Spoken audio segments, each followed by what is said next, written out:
예수님이 돌아가신 날은 안식일의 전날입니다.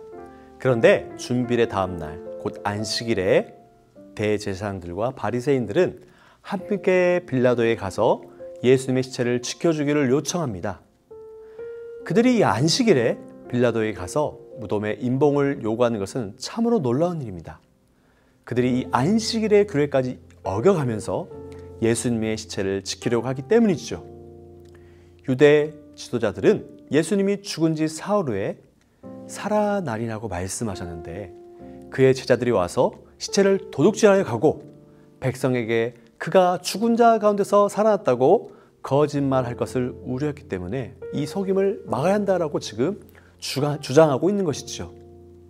그런데 여기서 유대의 최고 지도자들은 빌라도에게 주여라는 칭호를 사용합니다.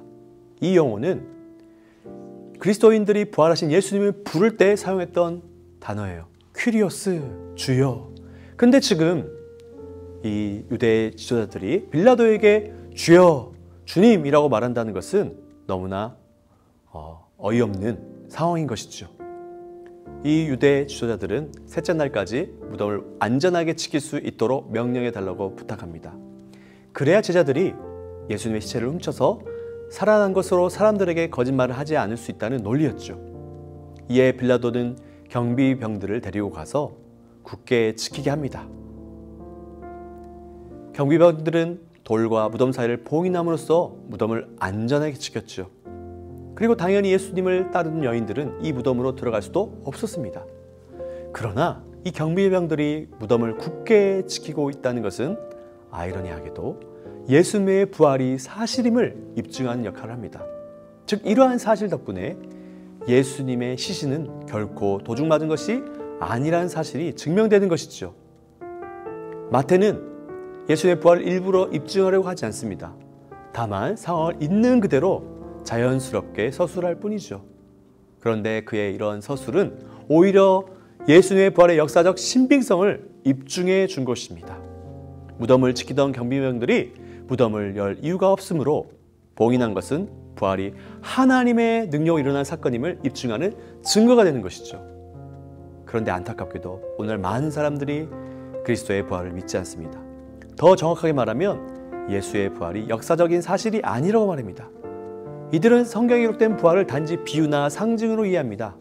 근데 여러분, 이렇게 부활을 역사적 사실로 믿지 않는 이들이 초대교회도 있었습니다.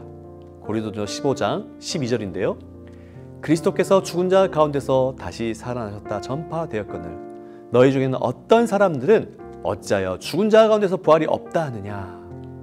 예수님의 부활을 역사적 사실로 믿지 않는 사람에게 사도 바울은 고린도전서 15장 14절에서 이렇게 말했어요. 그리스도께서 만일 다시 살아나지 못하셨으면 우리가 전파하는 것도 헛것이요 또 너희 믿음도 헛것이며. 역사적 부활이 없으면 기독교 신앙은 헛것입니다. 역사적 부활이 없으면 우리의 죄의 문제를 해결할 수 없습니다. 역사적 부활이 없으면 모든 사람 가운데 우리가 가장 불쌍한 사람입니다. 여러분, 기독교는 역사 속에서 일어난 분명한 사건을 근거로 합니다. 만약 역사적 부활이 없다면 부활하겠다고 말씀하신 예수님은 미치광이거나 거짓말쟁이거나 사기꾼입니다. 그 누구도 미치광이를 예배하거나 거짓말쟁이를 예배하거나 사기꾼을 예배하는 사람은 없습니다. 우리가 그 예수님을 예배하는 이유는 그 예수께서 죽음을 이기시고 부활하셨기 때문입니다. 내일은 부활주일입니다.